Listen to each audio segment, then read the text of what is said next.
শোকাহত স্বজনদের নির্যাতন, অপরাধীদের দায় মুক্তি, বিরোধীদের একের পর এক মৃত্যুদণ্ড কার্যকর। 2 বছর আগে ইরানে ঘটে যাওয়া এক মৃত্যুর প্রতিবাদ জানিয়ে আজও শাসকের প্রতিশোধের শিকার হতে হচ্ছে এমন অনেককে। তবে সেই অন্ধকারে এখনো আশার আলো হয়ে আছেন মাশা আমিনি নামের এক তরুণী।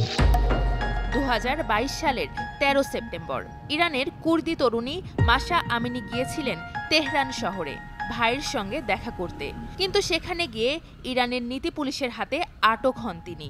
অভিযোগ, তার হিজাব পরায় নাকি খুঁত ছিল। পুলিশের হেফাজতে 16 সেপ্টেম্বর হাসপাতালে মাশার মৃত্যু হয়। আর এ মৃত্যু স্ফুলিঙ্গের মতো ইরানিদের কয়েক দশক ধরে জমে থাকা ক্ষোভের আগুনকে দাউ দাউ করে জ্বালিয়ে দেয়।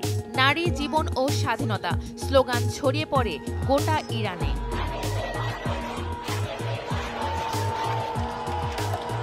বিক্ষোভের নেতৃত্বে ছিলেন ইরানের নারীরা। প্রতিবাদ শুধু কঠোর হিজাব নীতিতেই আটকে থাকেনি, বরং তা দেশটির শাসন ব্যবস্থার স্তম্ভ নাড়িয়ে দিয়েছিল।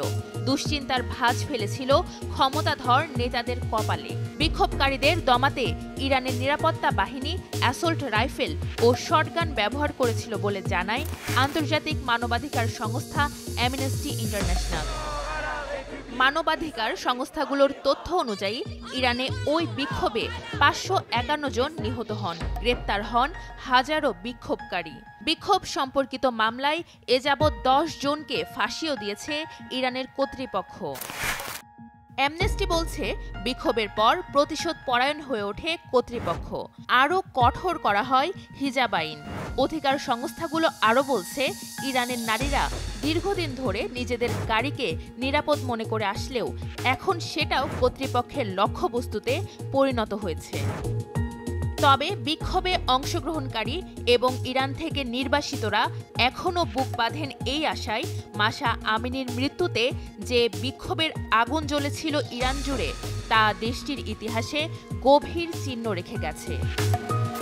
মাত্র 22 বছর বয়সে মাশার করুণ মৃত্যু নিশ্চয় বৃথা যায়নি।